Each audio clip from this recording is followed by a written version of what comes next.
Support for this show, Politics Done Right, comes from politicsdoneright.com, publishers of How to Make America Utopia, Take Away the Economy from Those Who Rigged It, As I See It, Class Warfare, The Only Resort to Right-Wing Doom, It's Worth It, How to Talk to Your Right-Wing Relatives, Friends, and Neighbors, and other books written by Egberto, Willies. Welcome to Politics Done Right. My name is Egberto Willies, your host. Good morning, Houston. Good morning, Harris County. Good morning to the great state of Texas. Good morning to the United States of America. Good morning to the entire world receiving our signals via the magic of El Internet, created by whom? Again, we the people. You did it. Now controlled by, of course, the billionaires. But you know what, folks? We intend to take it back. We intend again to become, you know who we intend to become. Anyway, without further ado, let's pass it to the geniuses in the studio, Sadiad Howard Reynolds and Jacques Van Bebbe. Oh, I think I'm going to become a flesh-eating zombie. That is my goal in life, to become a flesh-eating zombie. Oh, Watching God. too much Walking Dead is what it is, you know. Well, good. I hope everything resulted just fine for you and your family yesterday, my brother. Pardon. I was correcting some volunteers here. I had to whip them. So what were you asking? No, I'm saying I hope all worked out just fine for you and your family yesterday. We missed you yesterday. Oh, yeah. Yeah, she was fine. It was a minor operation to correct some spinal stenosis that was pressing on the nerves, causing pain. And they said everything went fine. They gave her some drugs, and now she's good. Good. And let's see, no rants today because I stayed away from Facebook. So I stayed away from Facebook and didn't argue with any MAGAs. So we're good to go. Jack, you got a quarter page of wisdom there. It's probably wiser than anything I can say. Yeah, well, I loved your headlines today, Egberto. I Great. Really did. Trump tariffs ruled illegal by U.S. Court of International Trade. Said the president had overstepped his authority by imposing his reciprocal tariffs globally. This is a good thing, but look for Trump to try and sidestep the court's ruling. Remember his grift. And remember, John Roberts is in love with him, too, so beware. Let's see what happens, because, I mean, I can tell you one thing, the stock market's going to zoom today, because they are going to think, wow, we got the reprieve that we needed. So anyway, that's a good thing. Beforehand, I want to thank Margaret Ryan. She is a Substack subscriber and a KPFT sustaining from Eastern Washington, signing on, but listening on the radio. Good morning, sister. Thank you so kindly for being a great supporter of Politics Done Right, KPFT. But anyway, I want to also thank that I'm seeing in Substack. She came up from Evans, Georgia. Gayla Kunis. Thank you, Gayla Kunis, for supporting us and increasing your support at KPFT as well. We really couldn't do any of this without you. Dennis Easton, welcome. Linda Buttery, welcome. Sabrina, welcome. Liberate Congress, welcome. Regina Hunt of I didn't see where you're from. And of course, we have in the chat Joe from Los Angeles, California, and Lisa Blair from Atlanta, Georgia. Lisa, I get that right? You know, I have to repeat it a few times before I actually have it pasted in the mind. As we would say, cicatrizado en la mente. But anyhow, look, we're going to have a great show for you today. But before I get started, anybody in the studio has anything else to say before we get started? No, let's go ahead and get going, Egberto. Let's get going. All right, today we're going to start with HHS, because I think this is serious, guys. Not I think this is serious. This is serious. HHS cancels funding for Moderna to develop vaccines to combat bird flu. Look, everybody remember what the pandemic was like. Everybody remember the dire straits we were in as a country. Everybody remembers the dying. We didn't know a whole lot. The research wasn't there. A lot of the fault for this, and it behooves me that the media is so scared to say things like, absent Donald Trump's dereliction of duty, the pandemic would have been orders of magnitude less disastrous as it was. Because with a disease that spread like that, it is horrendous that we didn't go into DEFCON 1. And notice that I've corrected myself. I had it reversed before. DEFCON 1, as soon as we saw the first contagion and death from this disease, we could have contained it much quicker. We are almost like the wheel and the spoke in the wheels and spoke system around the world, because everybody comes here, everybody leaves here. Under that pandemic, had we reacted differently, had we allowed it to be snuffed out here in America by following the basic rules that folks had done in Japan for such a long time, masking up, staying at home for 2 weeks to let it burn out where it needed to burn out. In other words, we could have burned this thing out locally and controlled it by entry. And you know how we know that would have been successful? Australia did it, very successful. And by the way, the country was governed by a very smart woman. Am I talking about Australia or New Zealand? Yeah, very smart woman. And they followed the rules, and in doing so, they were able to mitigate that disease. Now, it's almost like we're repeating the same thing. We got the new president elected, and the things they're doing are all the things they shouldn't do. We have 70 people who have already been infected by the H1, whatever, the bird flu, whatever those numbers are. H5N1. One person died. But what we don't know is what the ultimate pathology is going to look like. And to do that, you need studies. You need to invest. Also, Moderna has a vaccine that is supposed to be, they've gone through their first bit of testing, but we've cut the money going to Moderna. Now, look, I am not a fan of all this government money going to these private companies to develop vaccines, because again, they develop the vaccine, then they sucker us into paying again. We pay to develop it, we pay to study, and then we pay the exorbitant high prices that they want to charge. It's a ripoff to the government. I am for giving the grants to any company, Moderna, all of that, to research, giving it to the universities, and when it's time to develop, taking a share in all of the sales of that drug, and which means when we take our share, we can almost give that drug away for free. And it's not for free, it's for the taxpayers who paid for it. But I mean, that's not where we are at today. We have to work within the system that we are at today. And this is what is happening according to the Washington Post. The Department of Health and Human Services is pulling millions of dollars it had committed to give Moderna to aid the development in the effort to develop a vaccine to combat the bird flu, the company announced Wednesday. Under President Biden, HHS had announced its intent last summer to award $176 million and then a subsequent $590 million in January to Moderna amid an outbreak of bird flu in dairy cattle. The virus has infected 70 people since last year, and federal health officials had previously described an effort as critical to strengthening the country's pandemic preparedness. The company was developing vaccines using the messenger RNA, the same technology used in the most commonly administered coronavirus vaccine, hailed as a major medical achievement during the first Trump administration. HHS Secretary Robert F. Kennedy has been critical of mRNA vaccines, and this week he announced the coronavirus shots would no longer be recommended for healthy children and healthy pregnant women. The termination reflects ongoing tensions between Kennedy and medical experts who say the vaccines have been proven to be safe and effective.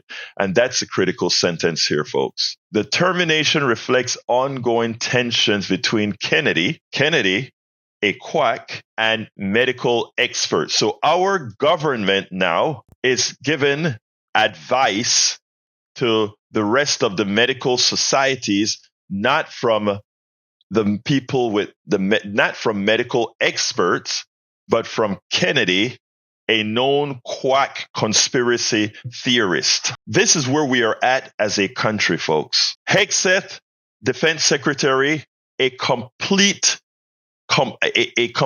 woman invader, drunk, woman abuser, drunk is who leads our army or our military.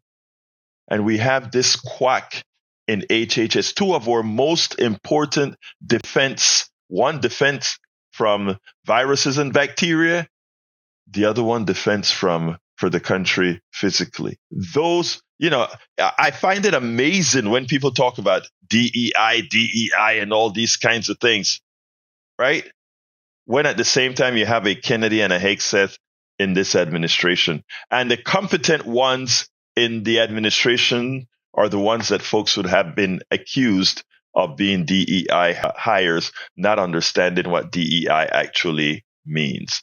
Simply expanding the pool to allow everybody in so that you can get the best. You don't get the best when you're just tunnel visioned. You get the best when you have a wide vision. So when I read this last night, what irked me is the following. They have cut down stuff on the virus. So now here's the thing. The companies are going to do the following. If they think that somehow, just maybe, these diseases are going to take off, they will continue minor developments. And then they'll hold the government hostage to pay for these drugs in the long run, even as most of it was developed by university dollars that we paid for. But the thing about it is the government is not taking on its responsibility for the welfare of Americans. It is not taking on the responsibility for the welfare of Americans. So, folks, you know the drill. It's on us. If you think that we need to make sure that we are continue to be protected from COVID so that we don't get a reemergence or explosion of some variant as a new variant is circulating in China and other places right now, we have to make sure that we tell our representatives to put HHS in gear. That is something we have to do for both the flu virus, bird flu virus, and for the COVID virus. It's not on them. It's on us. G. Beard, Mark Fabian, David Levitt, John A., Kneebones, Rebecca Galdi, Caroline Olson, Park Sharkey, Cheryl Jones Head, MXXS, Sabrina Cat, Richard Hagee, LAC, welcome on Substack, and of course, Harry Denson on the chat as well. Thank you guys for all being here. Let's see. My wonderful friends from Italy and Germany came to my home. Guest stayed more than a month. I didn't even know. They told me because they streamed home news too late. Tweety Bird knows that. Thank you very much for what are we talking about here? He's a rapist. Imagine. Yep, exactly, Joe. All right. I want to welcome Sophia Moreau from the president of HPJC. Sophia, we have to arrange that interview. We need to arrange that interview soon. I think you said in January when you're out of school or something like that. Deborah J. says the Tennessee Holler has been putting out some hard truths on Blue Sky. Thank you for that info. I'll try to go ahead and follow them. Let's see. So Marge K. from Chesapeake, Virginia is in the house as well. Before I jump to Lina Hidalgo, let's go. Yeah, Marv's W. This is live. It is live. This is live. Let's go to Randy, and then I'll go to the interview. Randy, come on in. Hello. Hello, Randy. Okay. Just jumping in real quick. I don't get to see you every morning because my sleep doesn't it messes up sometimes. But I come along and I've got 5 into your program, set into your thing separately, and then 5 into KPFT because of you. And so hopefully that keeps you going as part of what's going on. My brother, and you don't know how thankful you out wild again. Brother, I said, brother, I want to thank you so kindly. We could not do this stuff without people like you. Because again, when I tell you those small donations are the things that we cherish. Because again, if it shows we have that mass of people coming in, and it is something that you don't have to feel. You don't feel much, and you're doing a lot. What you just told me, you are doing a lot. Thank you so kindly, sir. And KPFT has a great history in Houston. A lot that, and it's good for you to be on there to continue on the process. Thank you, my brother. You have a wonderful rest of your day, sir. Thank you. All right. Deborah J., welcome aboard as well. Oh, I just told you I'm going to subscribe to Blue Sky. All right, folks. There's sort of a hoopla that was happening at the commissioner's court. And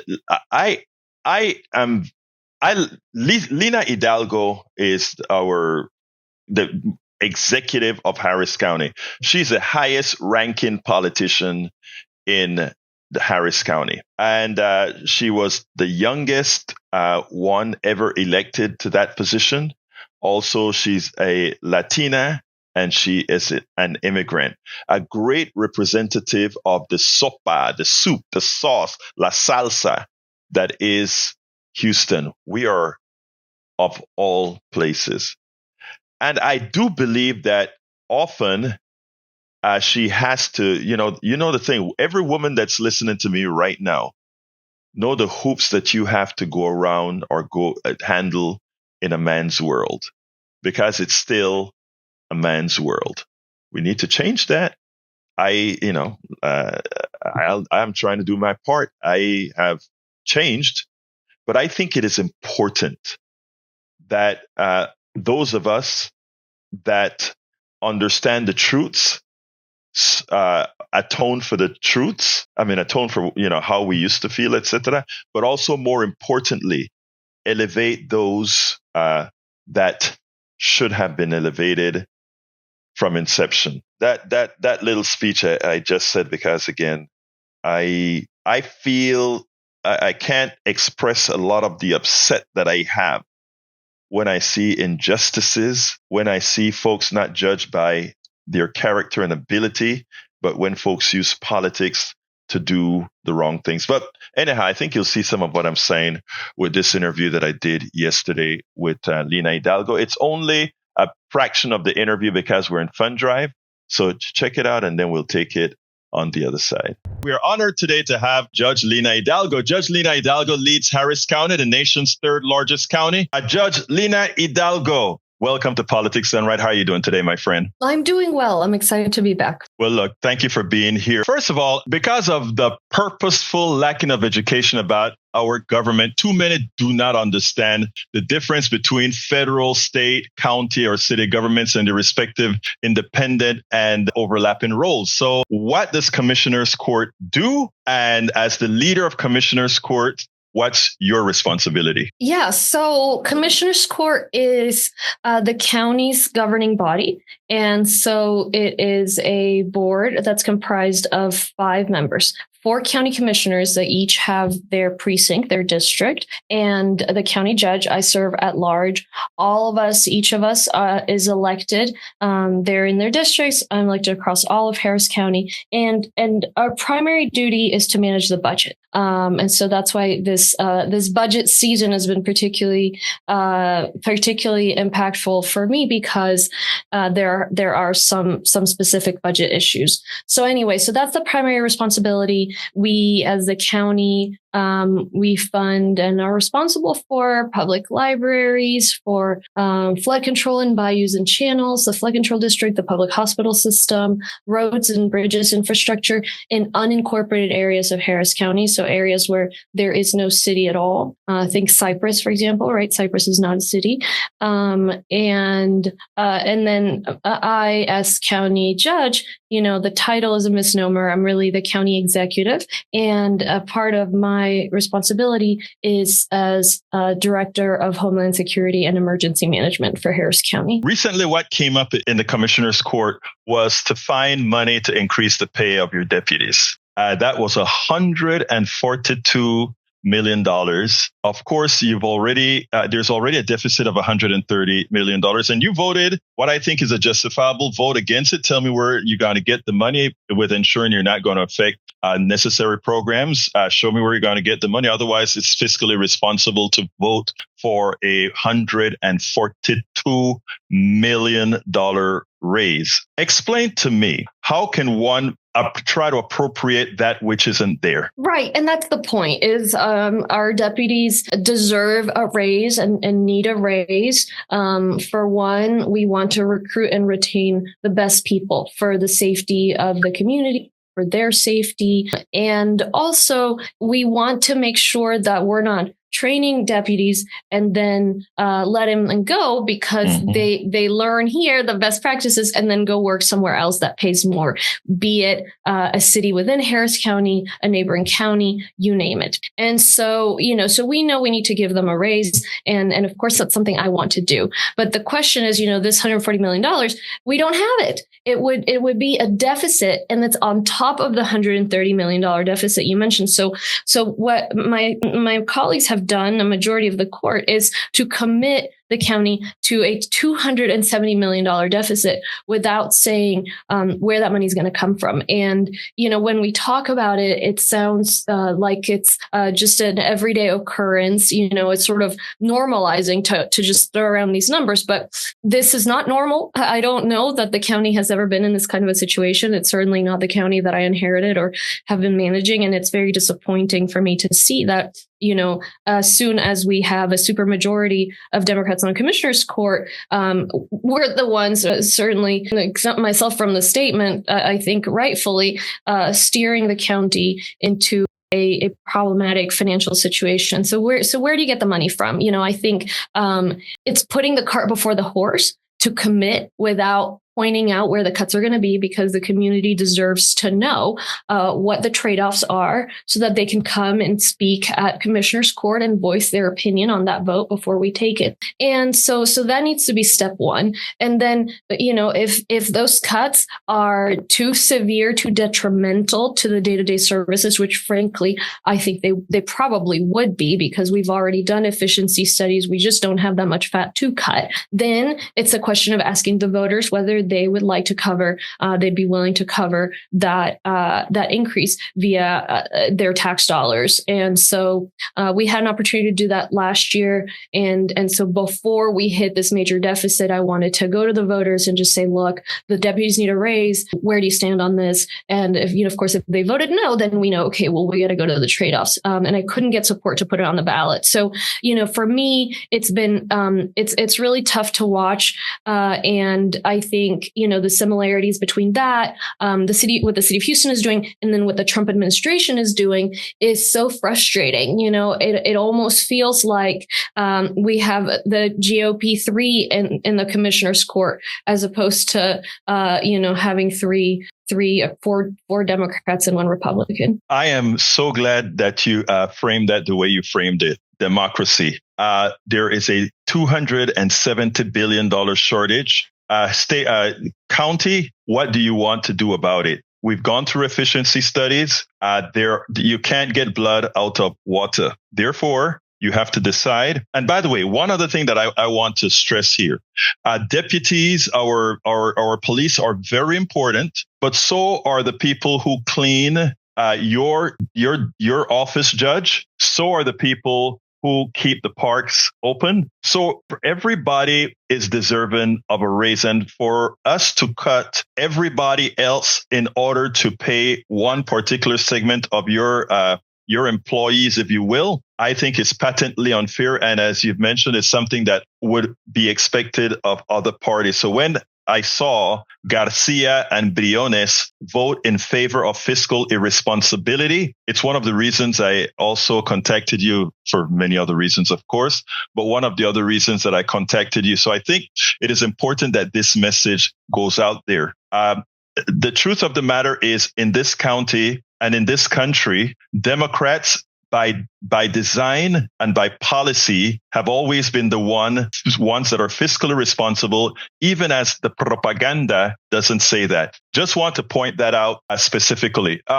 So therefore, before we move on to another subject, what then do you hope to do to change, to find a way to pay for this? Because I tell you what, for the other things that would have to be cut, it's a no-go. Right. What are you going to do? Let me just tell you, the kinds of things that would be on the chopping block is it would be the libraries. It would be the public health department. It would be the animal shelter. We have very limited statutory responsibilities for the animal shelter. For example, it's enforcing animal cruelty laws. But that's just about it. There's no requirement for us to have the beautiful facility that we have and go and do spay and neuter events. And, there's still a lot more that needs to be done, not less. We have entire communities that have problems with stray dogs in particular that we're trying to lean in on. Homelessness is another one. It's still an issue, but we've reduced homelessness by 20% during the pandemic, and we've maintained that, whereas other jurisdictions actually increased. So what's going to happen when we can't fund that anymore?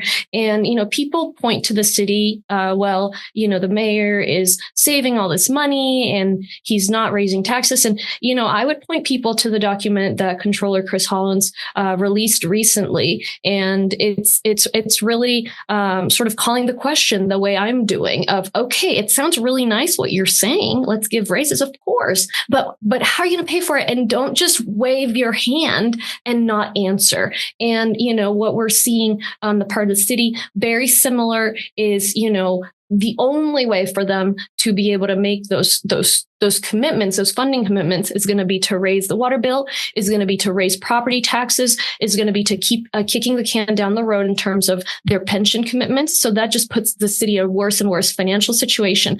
It's just deeply irresponsible. And to your point, whether it's a rhetoric or not, we generally are fiscally responsible, but forget the rhetoric. The point is, how can we, even if it's, well, I want to win my reelection, it's just inappropriate and should be disqualifying to put the community so much behind the eight ball in terms of not even giving them a chance to understand what it is that's happening before taking a vote, and also to basically doom the county financially or service-wise for the foreseeable future, just for the sake of politics. I mean, I think this is going to be remembered. It's a disservice to the community, and it's a disservice to the county. The tax rate under my administration has been lower than it ever was under my predecessor. I know taxes are too high, property taxes. We have every relief possible in terms of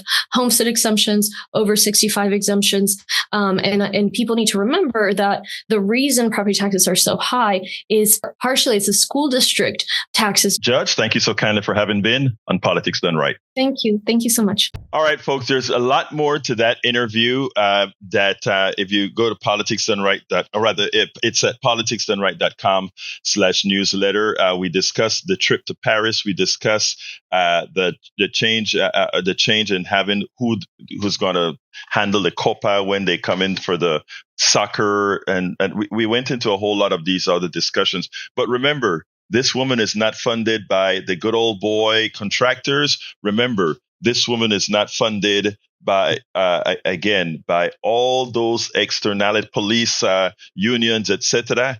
In other words, one of the reasons that this woman is feared the way Alexandria Ocasio-Cortez and others are, is they are really of the people. Remember that. Not funded by contractors. You can go ahead and look and see who are really that way, as well as funded by police unions, etc., which means everybody else, the working class, too often gets left behind. Let's bring in Brother Bruce, line number 1. Bruce is on line number 1, and we'll have a little chat with our good old Brother Bruce. Come on in, Bruce. Good morning. Good morning. Good morning, my brother. Talk to me. Yeah, I'm on a tight budget. I'm a pensioner, and I pledged yesterday. So you guys out there, if I can do it, you can do it. And by the way, Lina Hidalgo has always been one of my favorites. She's sharp as a tack, and I kind of got a crush on her. But anyway, the reason I called in is the Texas legislature wanting to put the 10 Commandments up in schools. My original idea they would shoot down, and that would be that if I was a school superintendent, I'd put it up on a plaque the size of a postage stamp. But the other thing I'm going to say, what they ought to do is don't couch it as religious. Say something like code of moral conduct or basic ethics. And then you could have most of the things, if not all, that are in the 10 Commandments. But you could also add in there, thou shalt not use public office to enrich oneself. Thou shalt not practice eugenics. Thou shalt not insider trade. Be thy a merchant. Thou shalt not gouge customers. And then you could have some other basics. You could do 100. You could have some things such as thou shalt not covet the weather girls on Channel 11. Thou shalt not pass gas in a crowded elevator. Thou shalt not add beans to chili. Thou shalt not call in radio stations with gibberish. Oops, I'm guilty. I better go. Bye. Thank you so kindly, Bruce. You held it to 60 seconds. All right. Let's go to Jeff, line number 4. Come on in, Jeff. You got 60 seconds. Hello?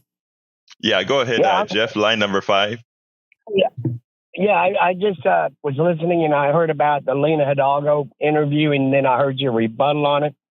You know, she's in cahoots with the good old boy. Who funded her wedding? I think a majority of it was engineering firms. And then, I just don't get why people are still voting for her when she's got mental problems. She was, and I'm all sympathetic towards that, but she's not making rational decisions because of her condition. Give me one decision that she made that wasn't rational. One was that she wanted to change the court meetings away from Thursday because it interfered with her therapy, which right, and men do that.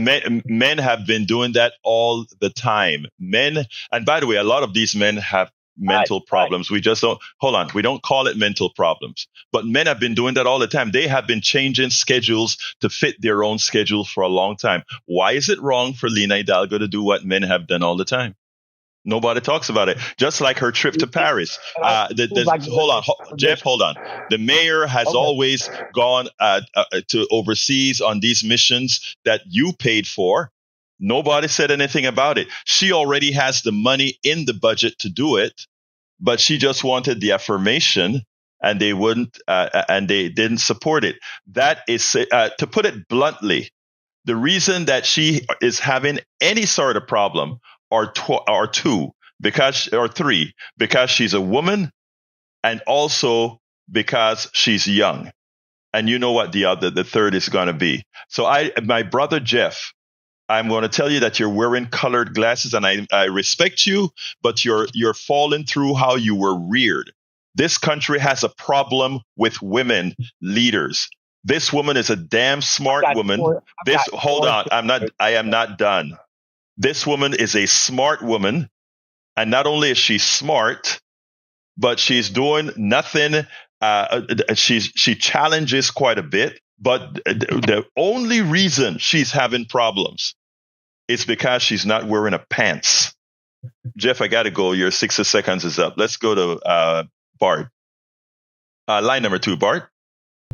Good morning. Yes, sir. I'm glad you're talking about Lina Hidalgo, because there's a list of 20 county executives. Several of them have been created out of thin air by Lina herself. It'd be the county administrator that are making over $400,000 a year. Okay, I'm not going to go there. Line number 3, Brian. Come on in, Brian. I don't accept lies here. Use your 60. Brian, use your 60 seconds wisely. No lies, or you're gone. Go ahead, start. Okay, you just cut the man off when he was trying to make a point. And my point is, Lina Hidalgo was kicked off the Houston Area Safety Council for not going to like 52 meetings in the first 2 years that she was there. The Houston Area Safety Council is the evacuation routes set up between Galveston and Houston to help people get out and due to emergencies. I suggest you go ahead and re-educate yourself as to what happens. Let's go to Bruce, line number 1. It seems like Bruce's his phone may not be working. All right, folks. The last topic that I need to cover is on tariffs.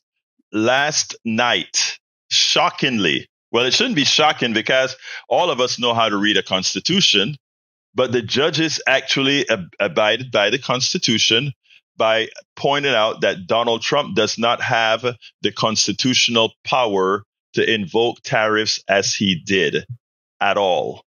And they put a hold on that, and they're going to be subsequently talking about that. I'm sure it's going to get to the Supreme Court.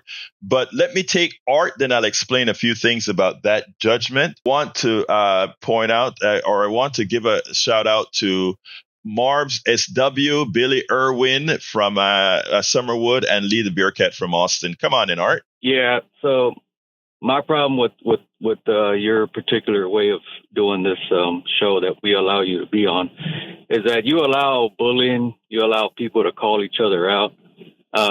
Like I think the guy before me, Ryan or Brian or something. Yeah, he was right. Somebody was about to make a point and you just cut him off. What happened to free speech? It's only free speech. No. Let me explain this to you. Okay, no, first of all, I'm not done. I'm interrupting you. This is not your show, my dear brother. Sir, you're going to listen to what I'm saying. No, you are going to listen to what I'm saying. This is not your show. So here's the deal. Here is the deal, sir. Here is the deal. I don't cut people off. I generally don't cut people off. Let me tell you what I do. I am not going to allow the airwaves that belong to every single American to be lied on. That's what Fox News do. If you really enjoy people lying, I don't allow people to make points that are lies, that are verifiable in the beginning. And that's what I cut off. If you want to stay on, just be on this program and be truthful. You don't let the man to finish his point. I actually heard what he said. No, I heard what he said. He started out with, sir, he started out with 10 executives making north of $400,000 a year. I have seen the trope before. That's one thing that I do. I read and I stay informed. And I don't allow. Okay. No, I don't dictate what's true. Right. Mathematics dictate what's true, sir. Math does. Truth does. There are certain things that are absolute. No, hold on. There are certain things that are absolute, and there are certain things that are gray areas. The people who come here with gray areas, I must let them speak. Because, again, there are things that are gray area. But if you tell me that things fall up and not fall down, I am not going to allow you to pollute the airwaves like Fox News does, like Newsmax does, or like OAN does. It won't happen here. Continue, sir. I took up your time, so you have your 60 seconds. Use it wisely. Yeah, 30 left. So on that, also, what you should ask, one of the things you should ask is, like, why was she all for $1,000 fine during COVID for not wearing a mask? I mean, was that one way to raise money for a particular thing? She didn't, she was never pressed on that. Okay, I'm going to give you your 60. You're going to have your full 60 seconds, but let me ask you this: when you break the law with a ticket, you pay a fine. Do you ask that question as well? Of course, yeah. If I got a ticket for $200 working in a fire lane, I'm gonna ask why, because I wasn't in the red part. I was in a lane, but it's not red. But you're making my point, sir. You're making my point. Again, there is a fine for breaking the law. That's the answer. No, you're making my point by interrupting, not letting people finish their statement, and you cut them off. You're not for free speech. You're for bullying. You're for misinformation. Right. That's what you're on. That's why you're sitting at the zero. Okay. Oh, actually, no, sir. Let me just tell you, we have our people support us. Okay. You may be, I don't know what your ideology is, sir, but we get our support. We may not get it right away, but we get our support. So you stating that we are at zero because of bullying. We don't bully here. We just don't allow folks to use the airwaves to misinform, which it is clear that you want to do. Call them out by name. Yeah, I mean, Brian calls me out all the time, right? Brian calls out Johnny, right? Is that correct? Everybody call out others, right? Isn't that right? Names, people calling out other people. I try not to do that. I don't call it a name. I hear other names calling out other names, regardless of what ideal they're coming from. You're allowing this type of tribalism to exist. You promote That's not it. true, sir. That's not true at all, sir. You are lying, sir, and that's why I'm interrupting you. You are lying, sir. I try to bring people together, but there are some people that are immutable, sir. There are some people that are immutable. There are some people that simply want to argue. You fall under that category, sir, in that you simply don't want to. You want to come out here and pontificate and nothing else. But 30 more seconds, sir. Go ahead. I call it in because of the way you act. 30 seconds more. You have anything else to say? No, man. I'll pray for you, brother. You need. Art, good luck, my dear brother. But again, the numbers are not on your side. Let's go, Johnny. Come on in. Yeah, I can't believe sometimes that these guys are so narrow focused on wanting to just loving the idea of calling us the bullies when they support the biggest bully in the world who's raping this country literally and figuratively, financially. He is the biggest threat to democracy, and they're calling you basically a threat to democracy and free speech and discourse? Get real, please. Johnny, what they would like to do is this, right? If we don't accept their bullying, then we are the bullies. The one thing that you have to do, you have to be respectful. Look, I believe in being respectful.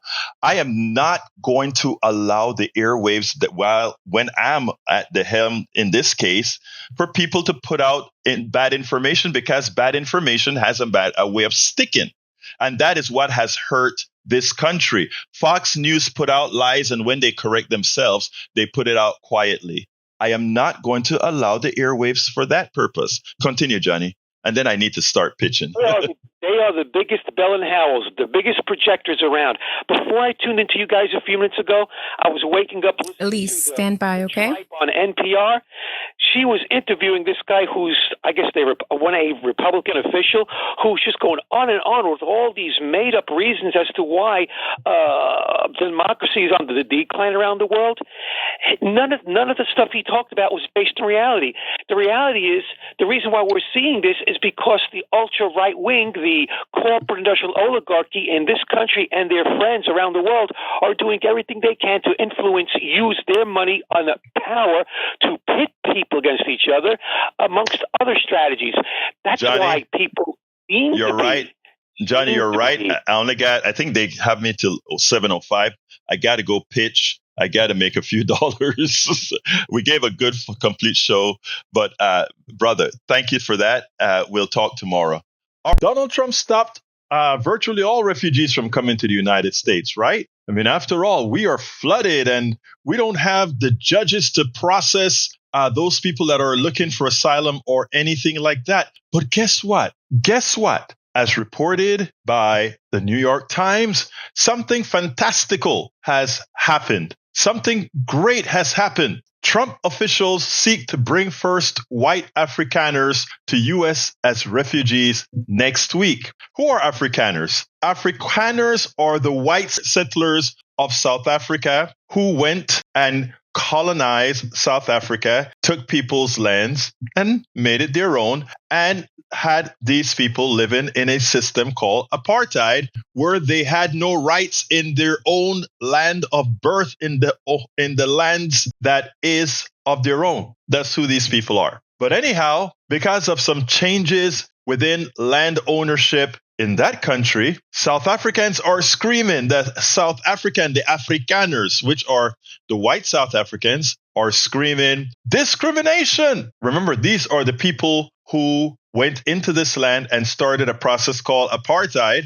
which took away all rights away from the original folks there, the black folks. So here we go. The Trump administration is planning to bring the first group of white South Africans it has classified as refugees to the United States on Monday, according to officials briefed on the plans and documents obtained by the New York Times. Although the president halted virtually all other refugee admissions shortly after he took office in January, his administration hastily put together a program to allow in white South Africans who he claims have been the victims of racial persecution in their home country. So the people who went into South Africa dominated the country. 7% of these people put 93% of these people in bondage, meaning no rights, kicked out of all lands that they had into something called the Bantustans. They are now the victims. The administration plans to send government officials to Washington Dulles International Airport in Virginia for an event marking the arrival of the South Africans who belong to the white minority Afrikaner ethnic group, according to a memo from the Department of Human Services. Look, many Afrikaners say they are denied jobs, targeted by criminals, and ignored by the government because of their race. Mr. Trump's support of Afrikaners dates back to his first term, but this year he came to their side after South Africa's president enacted a law allowing the government to seize land from private owners without providing compensation in rare instances. Stephen Miller, Mr. Trump's deputy chief of staff and the architect of his immigration agenda, told reporters outside the White House on Friday that what's happening in South Africa fits the textbook definition of why the refugee program was created. He added, "This is persecution based on protected characteristics, in this case, race. This is race-based persecution." So when other people come over from other countries, the global South, that have where the minority culture have them in bondage and they run over to the United States, that's a problem. We don't have open doors for them. We don't send airplanes to that country to bring them over. I mean, think about these special refugees. America is going to use all of our tax dollars to go out to South Africa and fly those refugees into the United States in a very dignified fashion. Many of our brothers and sisters from the global South, they walk through the Darién jungle in Panama. That is very hard to cross. They walk through Guatemala. They walk through Honduras. They walk through Mexico in dire straits. Walk thousands of miles to get to the United States. And when they get to our border, some took boats from Haiti into South America and then walked the trail up to America. And when they came to America, this is how they were greeted. DHS says some Border Patrol agents use unnecessary force on Haitians at Texas border. Look at that picture. Watch our Border Patrol agents on horses with whips, demonizing, dehumanizing these refugees that are running from similar things that these South Africans claim they are, even though their claims are not true. These people's claims from Haiti, these people claim from Venezuela, these people's claims from many of these other countries are true. They are real refugees. White South Africans are not refugees, but we are going to send taxpayer planes to bring them into our country, and we are going to get them resettled. How are we going to do that again? Check this out.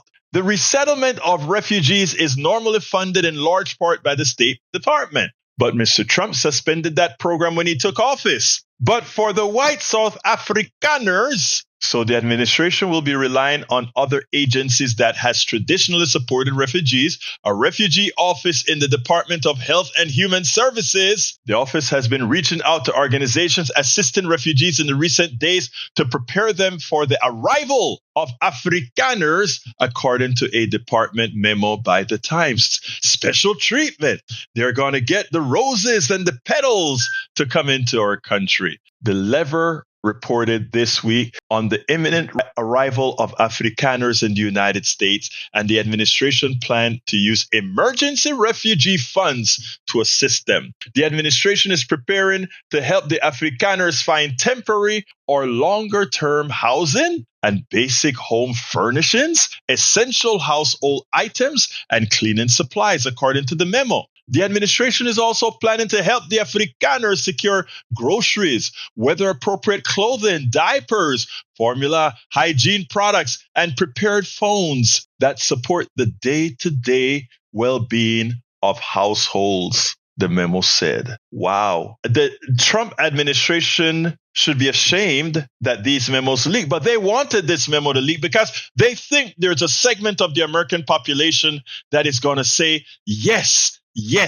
bring those Afrikaners in and dump those people south of the border from the world south, from the majority south. Now, before we close here, many are going to try to make that excuse that, well, what's happening in South Africa is now that South Africa is taking away the people's lands. Let's get the truth out there, though. That's not what's happening, okay? According to Al Jazeera and good reporting, last month, South Africa adopted the Expropriation Act, a law helping the state take back land that is in the public interest, with agreement to address disparities in ownership that were caused by decades of racist apartheid rule. And we covered that earlier on. Remember, apartheid were foreigners going into South Africa, throwing the people who own the land off the land, taking their land and forcing them into these things called Bantustan. Okay, they threw them onto bad lands.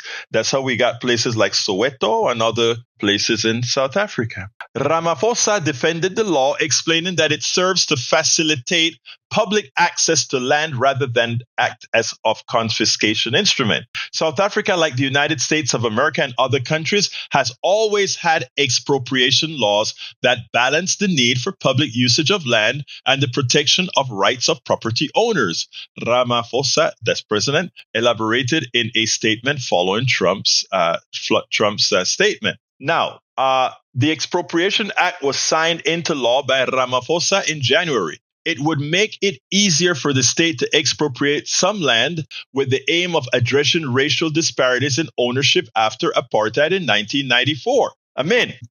South Africa's government says the law does not allow it to expropriate property arbitrarily and that the landowner must reach an agreement. The government asserts that the law enables a constitutionally mandated legal process and that it allows for expropriation without compensation in circumstances deemed just and equitable and in the public interest. And I can give a good example of what that should be. Suppose some Führer comes into South Africa and he looked at all those huge mountains across South Africa and he says, I claim that land is mine. And he takes over 100,000 acres and he deemed it his and makes sure, because they ruled in an apartheid system, that land is his or hers. I don't see why the government should, the government should say that guy really owns that land, the land that he took for free, one that he just commanded that I own. The hysteria about expropriation is mischievous, he said, emphasizing that the law does not allow for land grabs as alleged. Nduketobi explained that act permits nil compensation for land deemed necessary for the public good, which may include properties that is unused or poses risk to the public. Think about it. You come into a foreign country, you conquer it, and you say, those mountains are mine. The government may say, no, that's a natural resource that should belong to everybody. How can you come into this land and just say it's yours? You can't. That will be expropriated justifiably. The mischief has been misrepresentation, as if to say expropriation has never happened. Guess who expropriate lands? Right here in the United States. Oil companies want to build pipelines across farmland, and there's something called eminent domain. Right here in the United States, eminent domain has been used to take the land of many a farmer. Eminent domain with poor compensation have been used to take the land of many a black farmer, etc., in this country under the guise of some sort of constitutionality. Let's be clear. Those white South Afrikaners are not refugees. They are not refugees. And let's be clear. What is the history of land disposition in South Africa? The disposition of people from their lands, here it is, particularly black and indigenous people, was a core feature of South Africa's history, deeply intertwined with the country's brutal apartheid regime and preceding years of colonialism. A pivotal law, the Natives Act of 1913, restricted black South Africans from purchasing or renting land in designated white South Africa. resulting in the forced removal of indigenous population. So a Afrikaner can say, I declare that land mine. Okay, it's mine now. I'm kicking off all you black folks that were indigenous to this land. Get away. It's ours, and they throw you into what's called a Bantustan. South Africa's government had grappled with land ownership issues since the advent of democracy in 1994, with land reform discussions becoming increasingly relevant in political discourse. White South Africans made up a little over 7% of the population, according to the latest census, but they own more than 70% of all privately owned farmland in the country, according to the government data in 2017. The ongoing disparities in land ownership, which remain skewed largely in favor of a minority, have brought a need for reform and expropriation, experts say. That should not even be debatable. I mean, when South Africa got out of the bondage of apartheid, everybody thought it was going to be a bloodbath for the oppressor. Instead, they created not a conference, but they created a reconciliation panel, and people got to live their lives, and people got to beg for atonement for what had been done. And there was no retribution, no killings, no any of that based on racial animosities or anything like that. It was one of the best transitions from an oppressive, racist system to a system where you had true democracy. In fact, the South African Constitution makes a mockery, makes our Constitution look, well, the age that it really is, because of how well written it is. Now, because again, we have a property document for a Constitution. They have a Constitution that takes humanity, the environment, and everything into consideration. Now, here's the deal. Donald Trump bringing these folks to America is a message. It is a message, and it's a racial message. The treatment, the catering to these Afrikaners who claim to be, seeking asylum because of some sort of oppression, which isn't true, compared our Haitian brothers and sisters, our south of the border brothers and sisters from Venezuela, from Cuba, from other places that really have issues. It shows the difference in treatment, and it is quite clear. This is what we're up against, and this is what must be mitigated. A president like this remaining in power is a clear and present danger. He is putting us in a case where nothing good can come of this other than creating the animosities we have been trying to solve for centuries. Shame on Donald Trump for allowing or for listening to Elon Musk, a South African himself, who is a bastion of lies like the president is, to promote and teach this president a false history based on his own apartheid-loving self. My name is Egberto Willies. This is Politics Done Right, and you guys know how I aired this baby. We are out. Support for this show, Politics Done Right, comes from politicsdoneright.com, publishers of How to Make America Utopia, Take Away the Economy from Those Who Rigged It. As I See It, Class Warfare, the Only Resort to Right-Wing Doom. It's Worth It, How to Talk to Your Right-Wing Relatives, Friends, and Neighbors, and other books written by Egberto Willies.